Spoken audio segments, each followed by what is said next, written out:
चलिए जानते हैं मध्य प्रदेश की 25 बड़ी खबरों को सिर्फ 10 मिनट में। लेकिन उससे पहले वीडियो को लाइक और चैनल को सब्सक्राइब जरूर करें। जानवरों की चर्बी का आइसक्रीम बनाने में भी हो रही इस्तेमाल। खंडवा के इमलीपुरा में अवैध घी फैक्ट्री का चौंकाने वाला खुलासा हुआ है, जहां मवेशियों की चर्बी से घी तैयार कर उसे होटल, ढाबों, आइसक्रीम फैक्ट्रियों और कपड़ा मिलों तक सप्लाई किया जा रहा था। पुलिस ने आरोपी अनवर कुरैशी को गिरफ्तार कर जेल भेज दिया है और उस पर रासुका लगाने की तैयारी की जा रही है। जांच के दौरान यह भी सामने आया कि आरोपी पक्ष ने कार्रवाई के समय फर्जी दस्तावेज दिखाकर सिटी मजिस्ट्रेट को गुमराह करने और रिश्वत देने की कोशिश की। इस मामले ने खाद्य सुरक्षा और आम लोगों के स्वास्थ्य को लेकर गंभीर चिंता खड़ी कर दी है। बिहार के पूर्व डिप्टी सीएम ने किए महाकाल के दर्शन। बिहार के पूर्व उप मुख्यमंत्री विजय कुमार सिन्हा शनिवार तड़के उज्जैन के प्रसिद्ध श्री महाकालेश्वर मंदिर पहुंचे, जहां उन्होंने अपनी पत्नी के साथ भस्म आरती में भाग लिया। सुबह करीब 4 बजे मंदिर पहुंचे सिन्हा ने नंदी हॉल में बैठकर आरती के दर्शन किए और विधि विधान से नंदी जी का पूजन अभिषेक किया। इसके बाद उन्होंने चांदी द्वार से भगवान महाकाल को जल अर्पित कर आशीर्वाद लिया। दर्शन के बाद उन्होंने कहा कि उज्जैन की इस पवित्र नगरी में उन्हें अद्भुत सकारात्मक ऊर्जा का अनुभव हुआ और उन्होंने सभी लोगों के सुख, समृद्धि और अच्छे स्वास्थ्य की कामना की।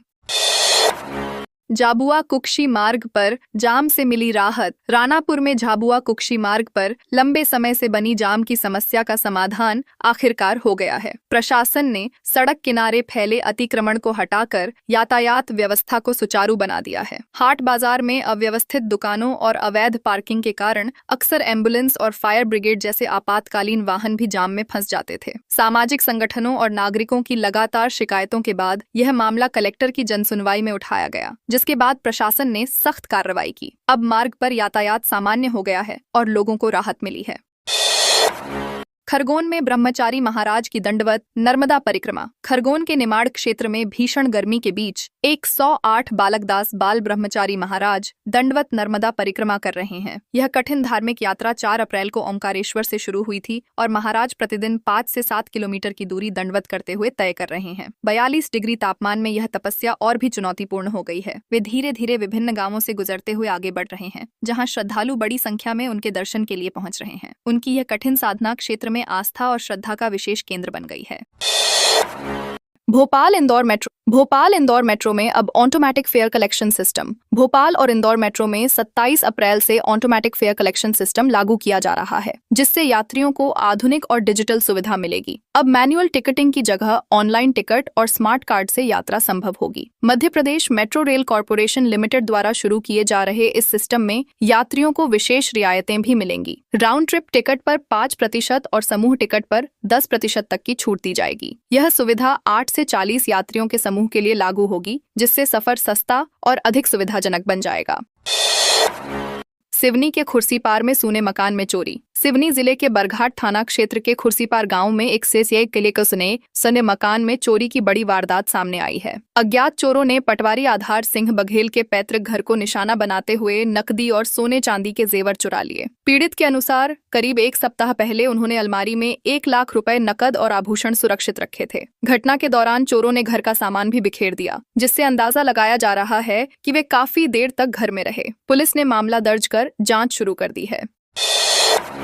टीकमगढ़ में खनिज अधिकारी ने कांग्रेस जिलाध्यक्ष का डंपर पकड़ा। टीकमगढ़ में खनिज विभाग ने शनिवार को कार्रवाई करते हुए मुरम से भरे एक डंपर को जब्त किया, जिसे कांग्रेस जिलाध्यक्ष नवीन साहू से जुड़ा बताया जा रहा है। हालांकि स्थानीय लोगों ने आरोप लगाया कि डंपर को मौके पर ही खाली कराकर छोड़ दिया गया, जिससे कार्रवाई पर सवाल खड़े हो गए हैं। जिला खनिज अधिकारी विपुल रावत ने सफाई देते हुए कहा कि चालक ने रॉयल्टी होने का दावा किया था, इसलिए डंपर खाली कराकर उसे सुपुर्द किया गया। फिलहाल चालक दस्तावेज पेश नहीं कर पाया है और मामले में आगे जांच जारी है।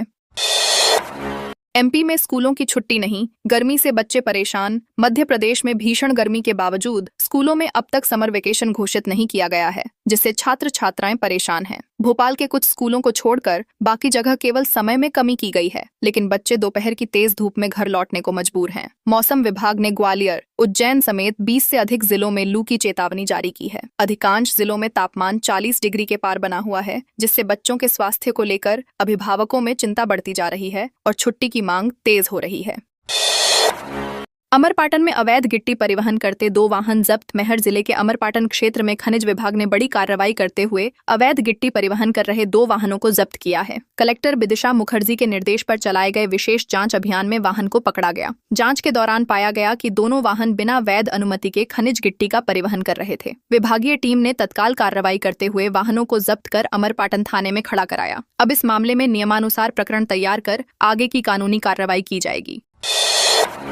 मैहर में 54 लीटर अवैध शराब के साथ आरोपी गिरफ्तार। मैहर पुलिस ने अवैध शराब तस्करी के खिलाफ सख्त कार्रवाई करते हुए 54 लीटर अंग्रेजी गोवा शराब के साथ एक आरोपी को गिरफ्तार किया है। पुलिस ने आरोपी के पास से शराब ले जा रही मोटरसाइकिल भी जब्त कर ली। यह कार्रवाई पुलिस अधीक्षक अवधेश प्रताप सिंह के निर्देश पर थाना प्रभारी अनिमेश द्विवेदी के नेतृत्व में की गई। 23 अप्रैल को मुखबिर से सूचना मिली थी कि एक व्यक्ति उचेहरा की ओर से शराब लेकर मैहर आ रहा है। पुलिस ने घेराबंदी कर आरोपी को पकड़ा। मामले में आबकारी एक्ट के तहत प्रकरण दर्ज कर आगे की जांच जारी है।